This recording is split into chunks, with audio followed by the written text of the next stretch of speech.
Stop Dry. William Ospina. Colombian writer, novelist, and critic born in the Herveo municipality of the Tolima department. Stop Dry. At some point nature was something sacred to humanity, and for that reason it was admired, feared, respected. But that communion was broken. Man became arrogant, considered himself the center of the universe and judged that nature was his, that it was there for his domination and exploitation.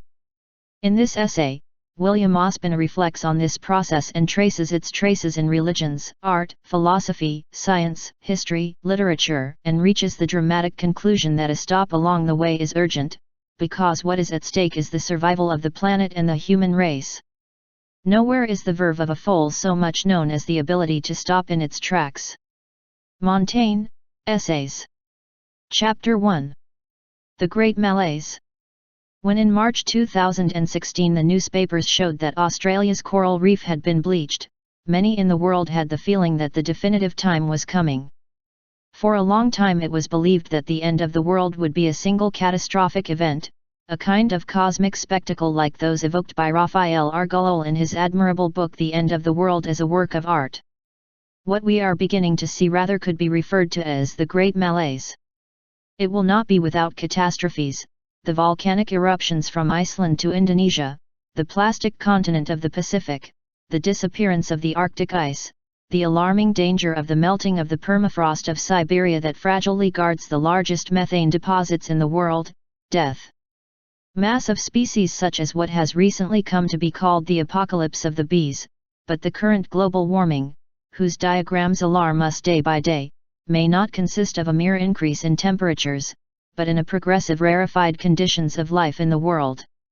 We feel it in the climate, with increasingly altered summers and winters, with the displacement of plant maps, with the modification of the niches of plant and insect species, with the loss of flocks and shoals, with the mutation of viruses and the growing threat of pandemics. A planet that for millennia has been the most propitious scenario for life, for our way of life, could be transfigured before our eyes into an inhospitable abode, of scorching sun, toxic air, impotable water, irritated skin, and respiratory complications.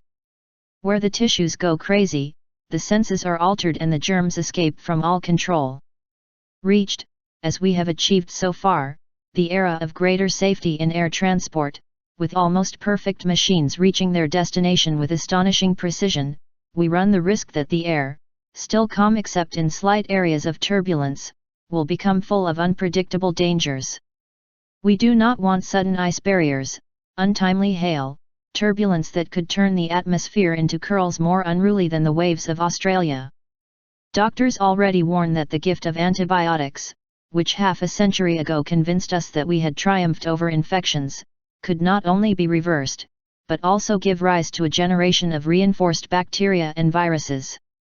Life has the duty to fight and defend itself in all organisms and in all species.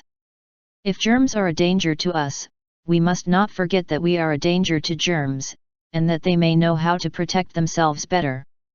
The age of stupid and unscrupulous domination of humans over nature could lead to a sudden mutation that makes us once again the most fragile of species. And this will have happened, amazingly, thanks to our talent, our knowledge, and our unsurpassed pride. It is likely that we only began to notice them when much of the disruption was already underway. It is not easy to say when the human being began to be aware of his own curses. When Isaac Asimov and Frederik Pohl wrote their book The Wrath of the Earth in alarm, everything was already seriously upset. When Aldous Huxley issued his tremendous warnings at the Santa Barbara, California conferences in 1959, which he called the human situation, many evils were already declared. When Humboldt, in the mid-19th century, described the Earth as a living organism, in which everything depends on everything, in which there is no movement that does not have its replica or phenomenon that does not encourage its opposite, we were already warned that all alteration equilibrium will necessarily produce consequences. The planet knows how to balance its forces, but we would be crazy if we thought that it would do so for the benefit of some species in particular, and less of the one that is altering everything in a destructive way. The unique condition of life is the original balance, all arbitrary and above all excessive alteration will awaken forces that cannot be favorable to us. The world will balance itself by sacrificing ourselves. If the earth becomes a red niche of toxic jungles, or the desert that Nietzsche announced, the earth will accept it as its new reality, exactly the way Australia's coral reef barrier is becoming a wall before our cameras. White with dead corals where the algae will no longer find sustenance or breathe oxygen into the atmosphere. Global warming is nothing more than a planetary fever, but every fever is the symptom of a disease that can undermine not only the health of some species, but the entirety of life. As Humboldt felt, there is a continuum of planetary life. It is offered before our eyes under the appearance of individual beings, of perfectly differentiated species, but without a doubt some species are complementary to others. Every jungle is a dialogue of forces, forms, substances, rhythms and metabolisms, and that is why when they tell us that an ecosystem is only complete if there are felines in it, they are pointing out that a tiger, a jaguar, or a panther are not particular creatures but the manifestation of the health of a living system. They are significant parts of a whole, and perhaps the death of jaguars can begin with the paling of certain flowers, the weakening of certain stones, the thinning of certain algae or the silence of certain bird songs. A broad and human gaze, in opposing profitability and performance schemes, seems to barely delight in contemplation, and in the eyes of managers of the useful it borders on the vertigo of mysticism and superstition. The great Leviathan only respects science when it serves as an instrument for his designs. When knowledge runs counter to power, it not only runs the risk of being denied, but will end up being slandered by industrial propaganda.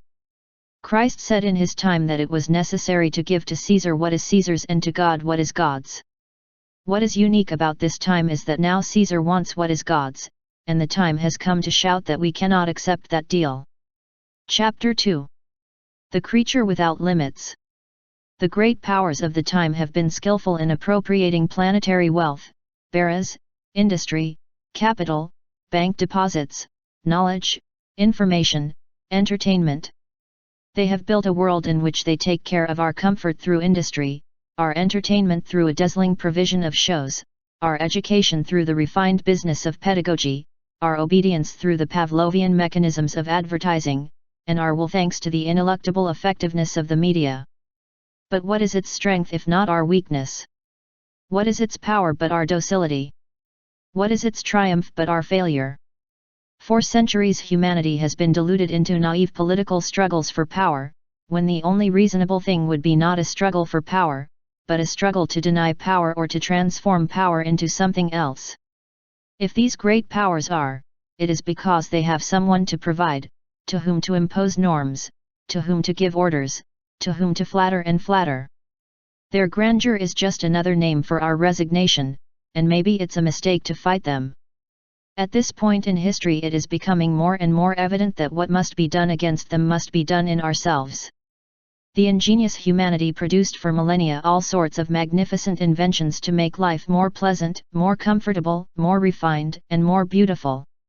Nobody can have any objection against the human art that produced the umbrella and the folding chair, the toothbrush, and the flower-scented soap, against the wise gastronomy that knew how to combine utility and delight, against the knowledge that together with ingenuity and with good taste he gave us pillows and towels, toilets and showers, the diversity of our homes and the kaleidoscopes of our clothing, pulleys and wheels, the possibility of heat in the frost and fresh air in the heat wave. It would also be ungrateful to complain about the trade that linked North African caravans to the Silk Road, turned into art by the Phoenician sailors, and that has been with our species since the day after Abel's burial. But the human is the sorcerer's apprentice. He always runs the risk that the enormous forces he awakens will turn against him. Not only because, as Virilio maintains, each invention entails its accident, so that when inventing navigation the possibility of shipwreck arose, when the car invented the possibility of a crash, and when inventing flying machines the possibility of an air accident, but also because of the fact that we are the only natural species that is not controlled by instinct, is a rebel against limits, and always wants more. To that Promethean appetite that makes us want to be faster, more powerful, richer, more skilled and more secure, to that extreme competitiveness that is a powerful cause of hatred and war, to that will to dominate that has made us the hegemonic species to which everything is subordinate, although we owe many magnificent things that exist in our societies, the refinements of industry, the miracles of technology, the delights of modernity, we also owe the recent eruption of great and disturbing planetary events that in less than 2 centuries have altered the natural balance, have produced increasing damages that destroy entire species and have endangered not only a civilization several times millennia old, but the very adventure of life on Earth. Someone declared that the true ancients are us and not the men of Genesis or Homer. An extraterrestrial invented by Voltaire, Micro Omegas, complained that life on his planet lasted barely 30,000 years, a period, alas, comparable to an instant. Thus he made us understand why we all die with the feeling that life was very short.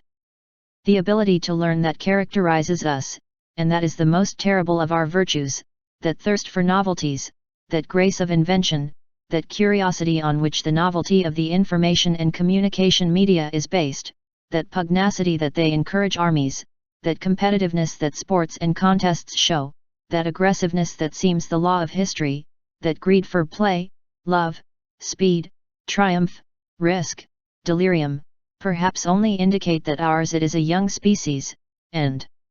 Huxley was right when he said that the human being is a cub. Until 2 centuries ago we still moved at the rhythm of the elements, at the speed of the horse and the wind, and it can be said that each individual did not consume more energy than what they could use thanks to their diet, or that which some conquests gave them. Millenary, such as animal training, navigation, and the wheel. Children of the sun and water, thanks to life we also obtained the benefit of fire, since only what was alive is fuel, but our rhythm was from early on that of Odysseus's candles, that of the footsteps of Dante and Virgil, that of Bucephalus and Rocinante's horseshoes, which accompanied the discovery of the globe, the third rhyme and the narrative. Humanity knew for a long time what Paul Valéry called, speaking of Goethe, the art of slow maturation. The world was not only wide and alien, to travel on foot was to really travel it, to allow ourselves to live the distances to mature us to see things. Perhaps the most beautiful of the ancient tales is the way in which everything had to be deserved for the effort. The Golden Fleece could not be reached in a few hours, the Odyssey would have been trivial returning in a charter to Ithaca. Of course, our anxiety yearned for the immediate meeting, but no one would find a mythological greatness in Ulysses' perseverance if he had not had to overcome so many obstacles, and if the 20 years that have elapsed since his departure had not given that story all the beautiful and tragic dimension of absence. It would be interesting to know when the age of acceleration began. It is very likely that it was influenced by a change in diet, and especially the production of sugars, which initiated an alteration in our metabolism. The truth is that from a certain moment the human being began to expend more energy than he was capable of producing with his body, and this must have been seen by the culture as one of the triumphs of civilization, although it was the inadvertent beginning of our greatest dangers. It is already known that from the beginning there were those who could benefit not only from their own work but from the strength of animals and the effort of others.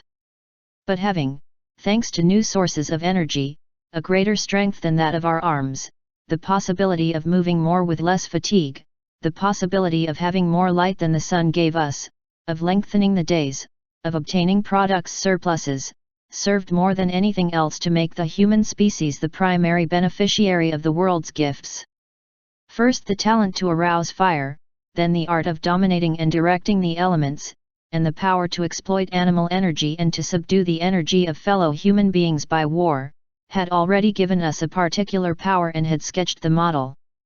of our planetary domination, but it was the obtaining of powerful new forces due to fossil fuels, electricity and machine design that suddenly triggered our power to transform the natural universe almost unrecognizable, which empowered our transformative capacity until suddenly colliding with the unexpected, with the unforeseen revelation that our virtue has its limits. Chapter 3. The Power of Myths. A century and a half ago, Nietzsche pronounced a sentence that became increasingly distressing: "You will perish for your virtues." Our virtues are innumerable, and if one of the offices of philosophy was to discover and enumerate them, their celebration and encouragement eventually became the main lure of advertising. But it is important to note that from the beginning there were in human history, East and West, North and South, heroes and doctrines that were ardently applied to counteract these virtues.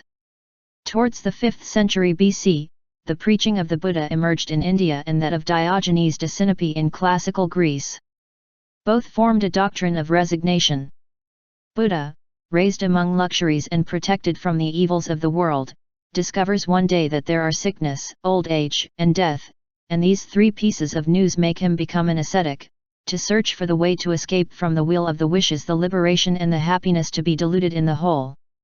Diogenes, induced by a response from the oracle to counterfeit currency, and thus reduced to prison, chooses to renounce all possession and live in wisdom and poverty, barely collecting a handout from his fellow citizens in exchange for the mortifying benefit of always telling them the truth.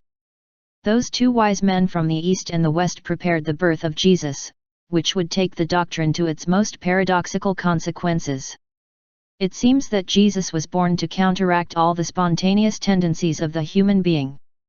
Before those who exalt the virtue of work, he declares, "Look at the lilies of the field and the birds of the sky, who do not work or spin, and not even Solomon with all his pomp dressed like them." He teaches those who appreciate hoarding and accumulation, in his main sentence, to ask only for daily bread.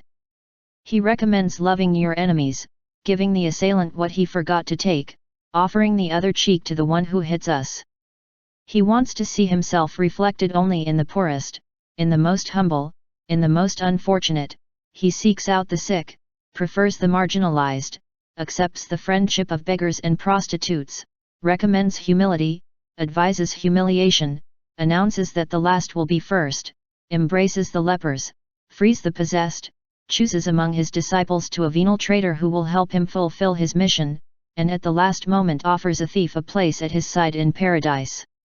It is not surprising that his doctrine has produced extreme developments in the world, such as those of the eloquent poet Almafuerte, who preaches failure as a virtue. "I will venerate, genius of servility, in the one who finally fell completely, the irredeemable cross of his mud, the unchanging night of its abyss.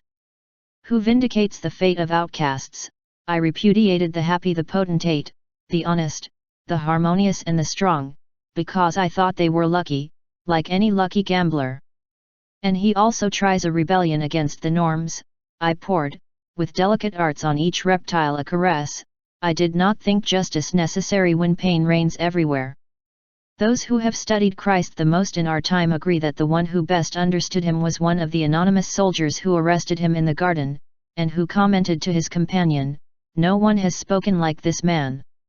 All in all, I believe that Christ, Diogenes, and Buddha, in their most beautiful manifestations, will still be key characters of the future, because the world is as never before in the hands of insensitive opulence, a soulless and perverse idea of triumph and legality. Infamous, which is capable of justifying that 1% of the planet's population owns half of the wealth, which punishes the poor who steals bread but blesses the banks that take people's houses away from people. It reigns supreme with the minimal infractions of the dispossessed but authorizes the wars of dispossession and the voracity of the corporations, which hypocritically punishes the clumsy that mistreats an animal but allows the irreparable alteration of the genetic patrimony of the species in the gloom of the laboratories. The 20th century was the century of Hegel, of the well-intentioned idea that the task of the spirit was to take over the state and slowly transform it into human coexistence, destroying those sectors that tyrannized or diverted humanity from its ends. But a fellow student of Hegel, Friedrich Hölderlin, who had argued with him late throughout adolescence and understood the magnitude of the error, wrote the final sentence on the subject in his beautiful novel Hyperion: "Whenever man has wanted make the state your heaven, your hell has been built." Hölderlin understood why Christ had become the God of the West, the God who suppressed the Greek pantheon and who exalted himself in the mythical figure in whose shadow the age of reason, the triumph of mankind over the ages, would be born and strengthened. Other species, the primacy of spirit over matter, and the dangerous enthronement of man as the image and likeness of divinity.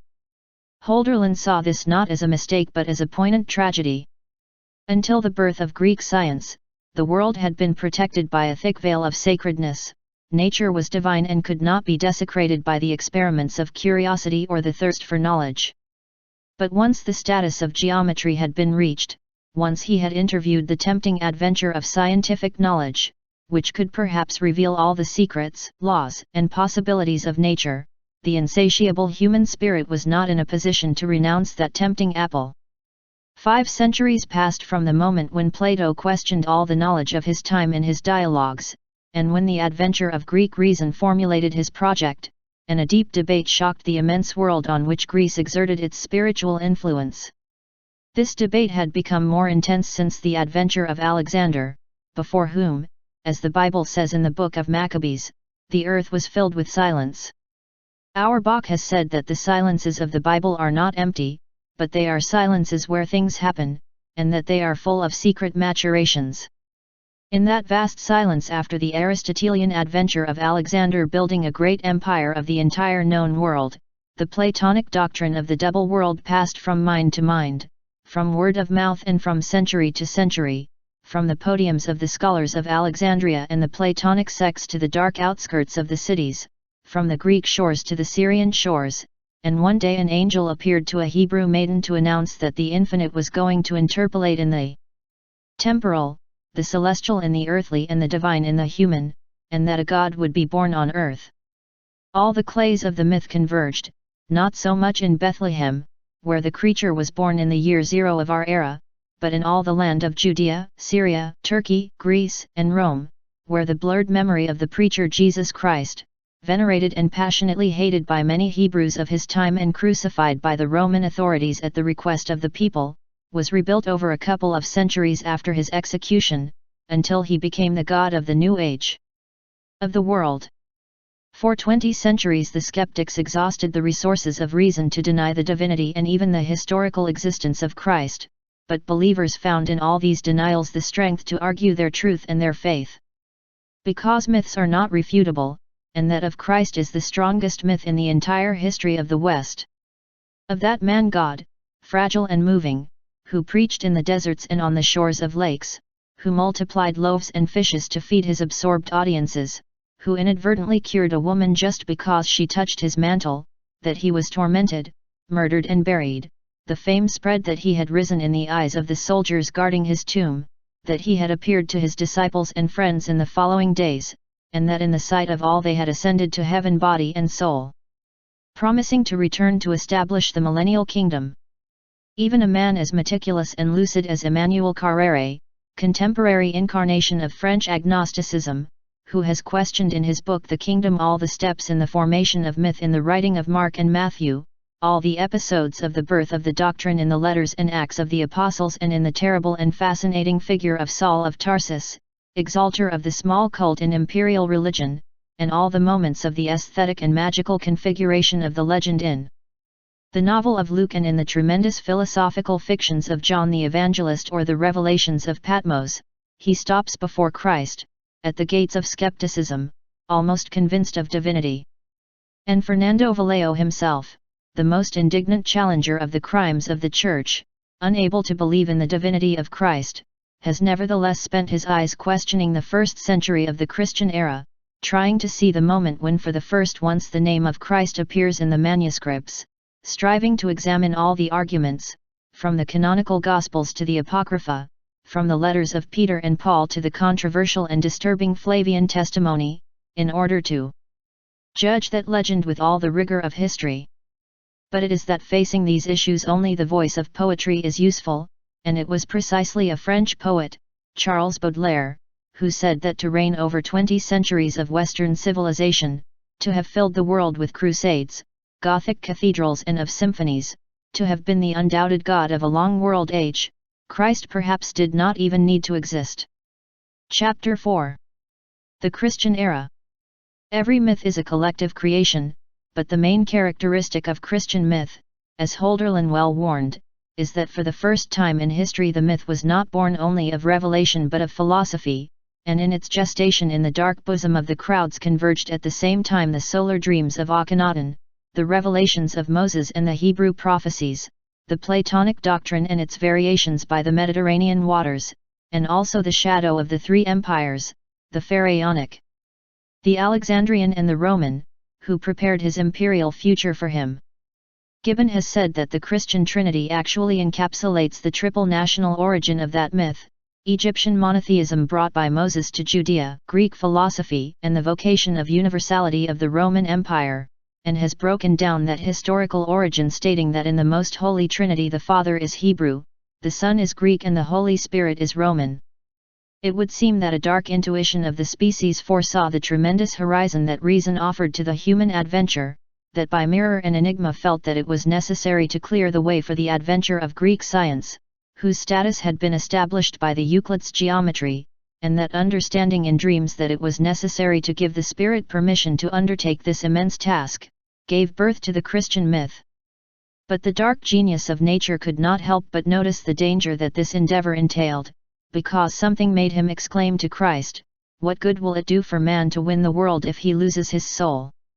Perhaps that is why Christ, and with him all the announcers of his advent, coined that paradoxical doctrine of renunciation, deprivation, austerity, peace, and the extreme vigilance of human pride, since it was he, as an expression, Hegel would say, of the universal spirit, who was secretly allowing humanity to advance along the path of Pythagoras and Thales of Miletus. In his sermons, Christ calls himself the Son of Man, and in that formula repeated so many times the singular secret of his divinity is formulated: Christ is not a god in the manner of the Greek divinities who preceded him and who without a doubt they engendered it. With Christ everything human is accessing divinity. With Christ the divine, which before was dispersed in nature, in the watery turbulence of Poseidon, in the fecundity of Gaia, in the forests of Artemis, in the carnality of Aphrodite, in the wrath of Ares, in the forging of thunders of Zeus, in the luminous harmony of Apollo, or in the orgiastic intoxication of Dionysus, that divinity, previously dispersed in the infinite forces of the world, withdraws and condenses in the Spirit. From Christ there was only divinity in the Spirit, of which the human mind was the terrestrial niche, and the immense desacralization of nature was fulfilled that would alarm Julian, the emperor in his time. This could not immediately lead to the establishment of nature as an object of research and knowledge, although the ground had already been paved with Alexander's Aristotelian adventure, but the foundational fact of the Christian myth had been fulfilled: the exaltation of man as measure of all things.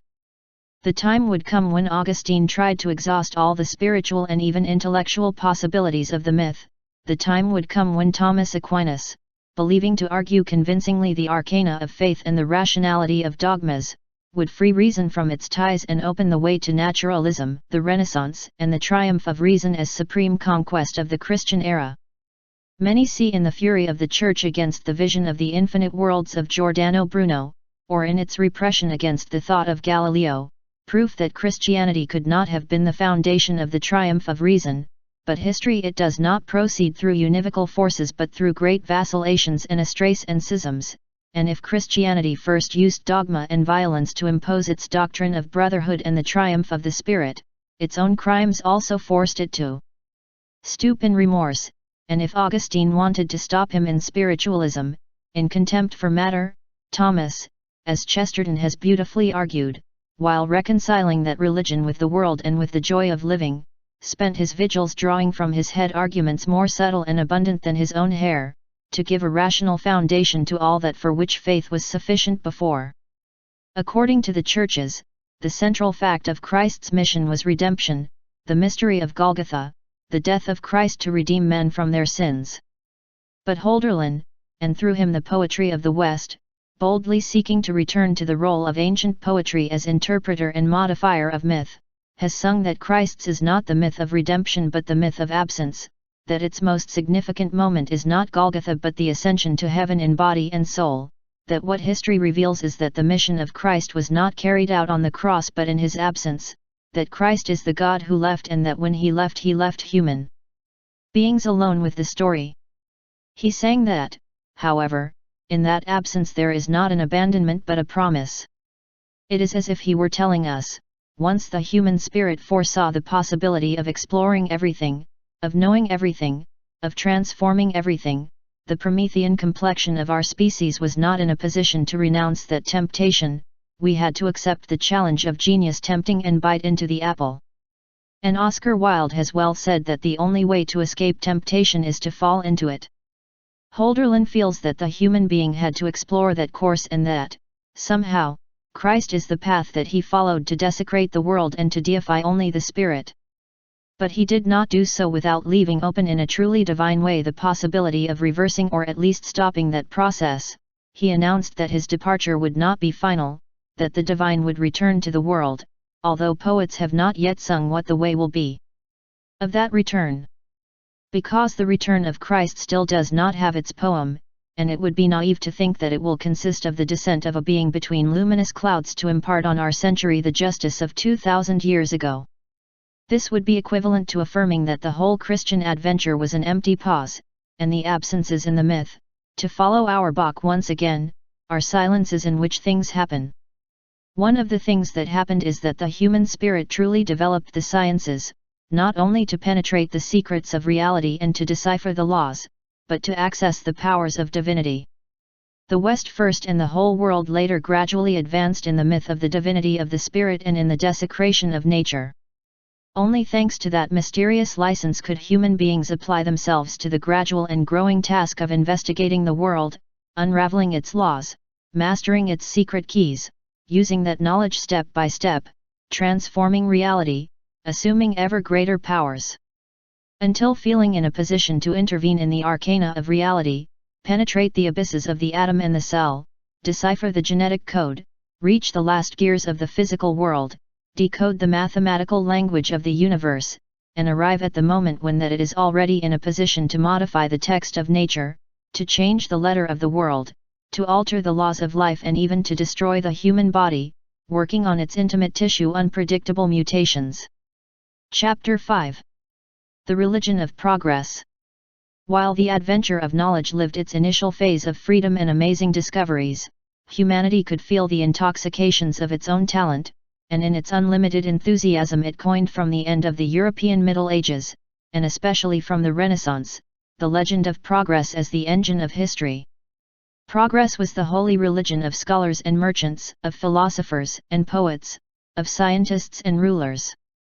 The forces of progress led us from the Enlightenment to the Revolution, from the Enlightenment to the Industrial Revolution, from the era of revolutions to the Belle Époque, from the cries of freedom, equality, and fraternity to the Kafkaesque might of large corporations.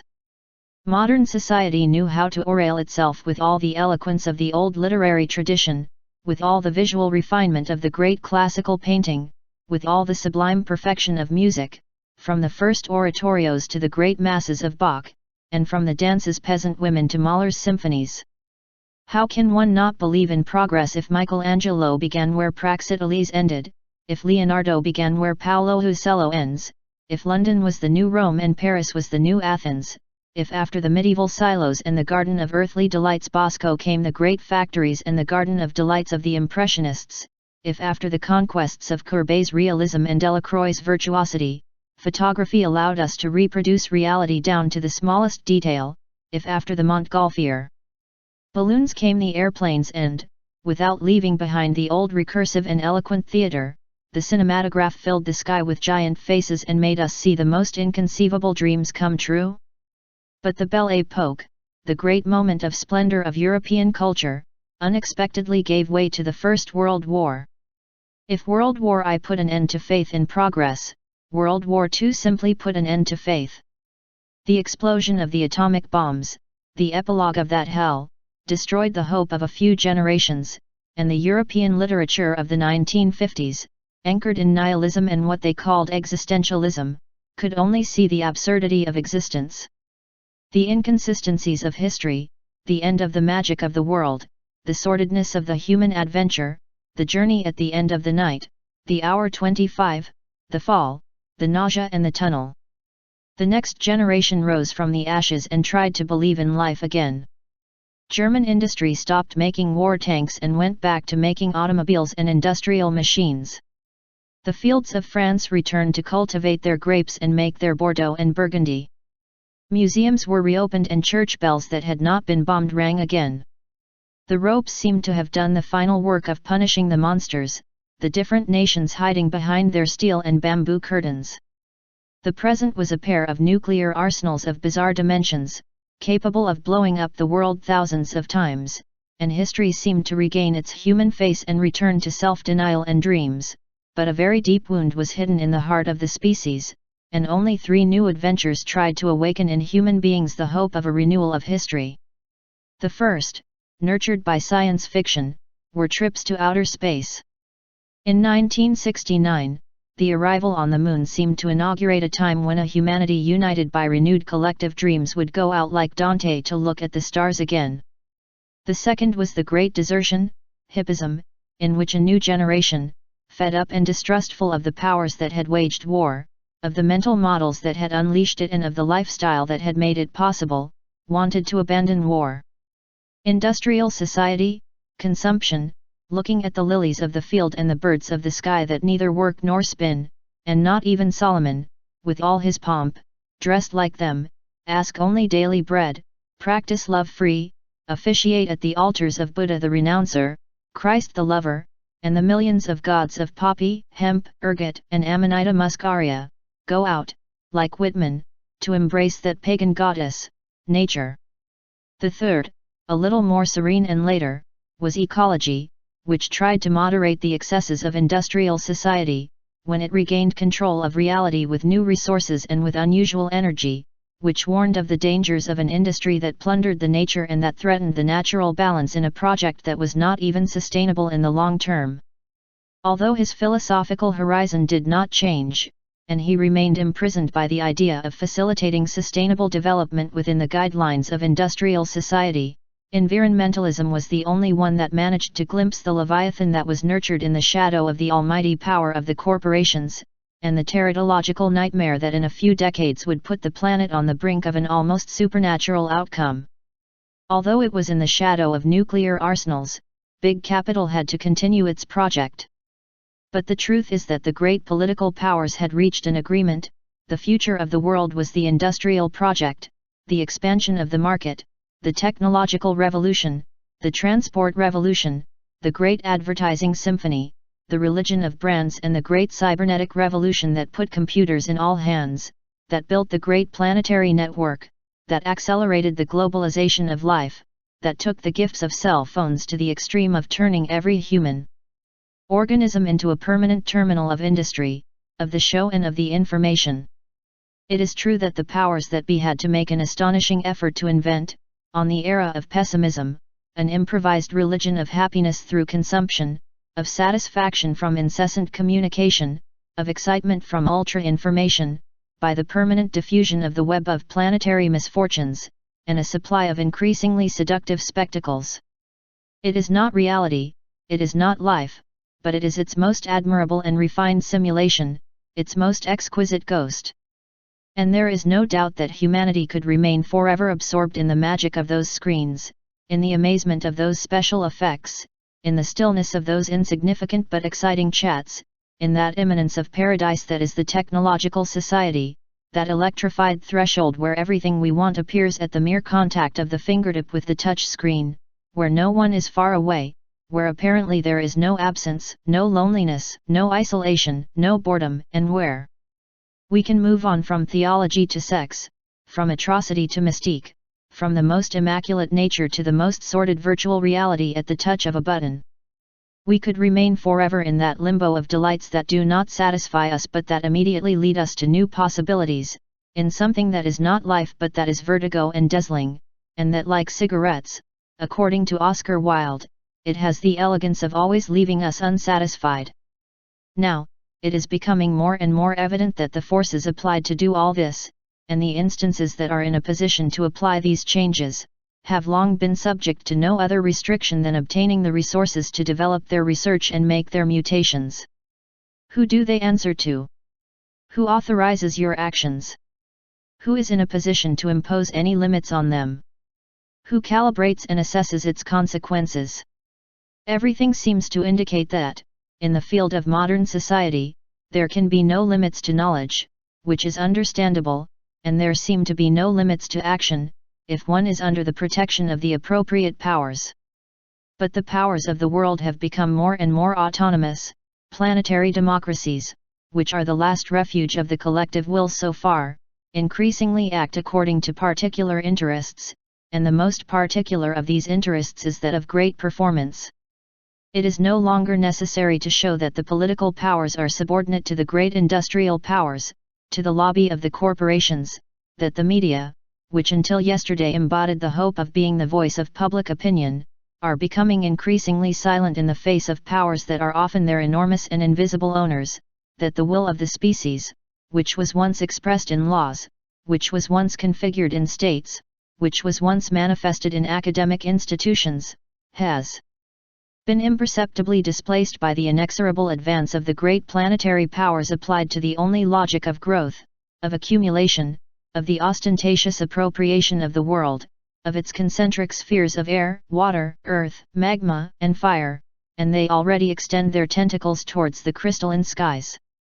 And above all, it is no longer necessary to exhaust ourselves in arguments to show that all that accumulated and voracious power that monopolizes the earth and air, water, and subsoil, not only does it less and less for the benefit of humanity, but is effectively destroying with our incessant complicity the old universe of the gods, poisoning the springs, degrading the waters, polluting the soils, surrounding cities with garbage, covering the oceans with non-biodegradable waste, and producing an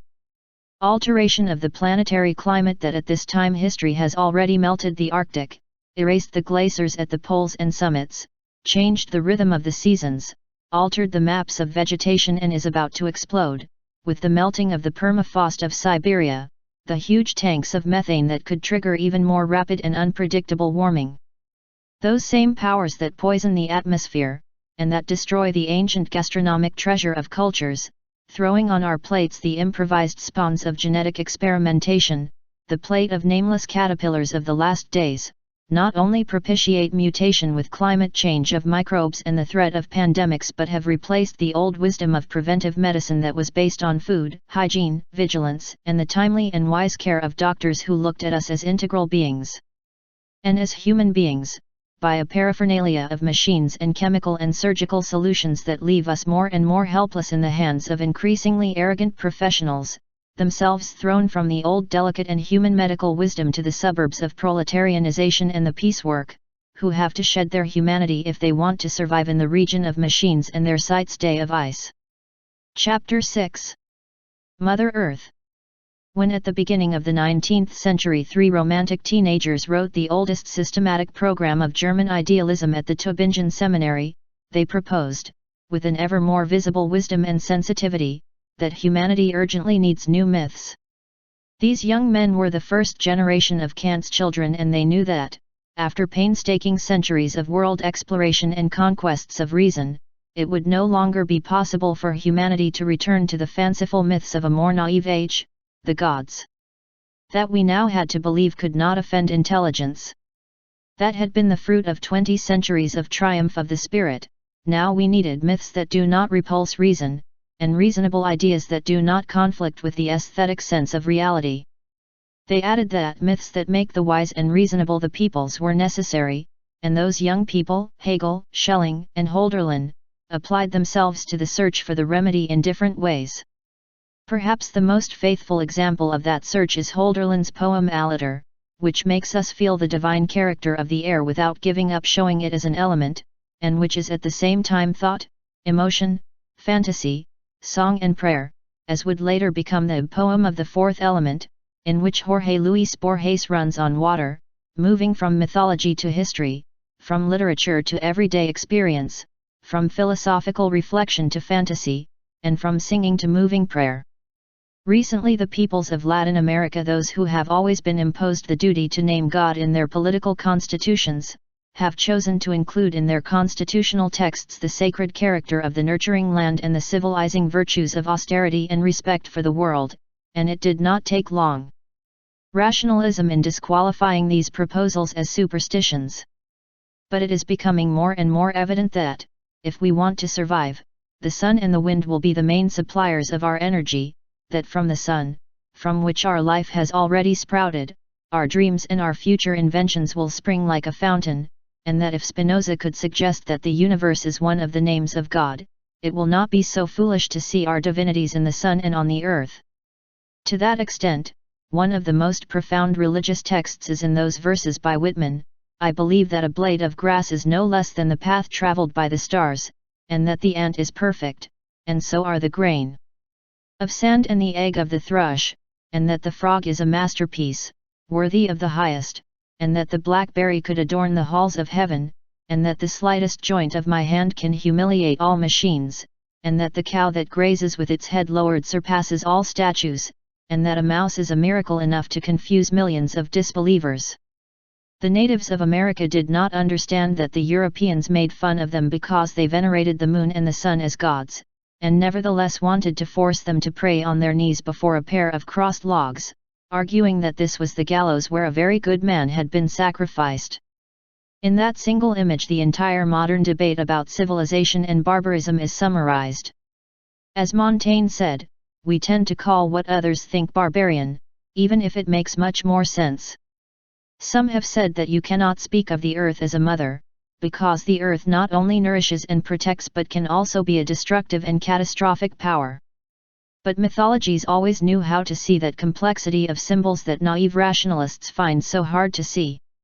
In one of his beautiful poems to the Virgin Mary, Chesterton sees the moon pass through the sky and does not fail to perceive its deep fantastic projections, the dark Diana of the caves, he says, whose name in hell is Hecate. But it is reading Sigmund Freud that will best help us understand why we can see the earth as a mother. It is not that nature is not destructive. In it are alike Brahma, the creator, Vishnu, the protector, and Shiva, the great destroyer. Loving her does not only mean being intimate with her but also respecting her, fearing her, interrogating her without end. But what the instructive experience of our hegemony has shown us is that the levels of destruction of nature can be much greater if we disturb its balance without prudence and without scruples.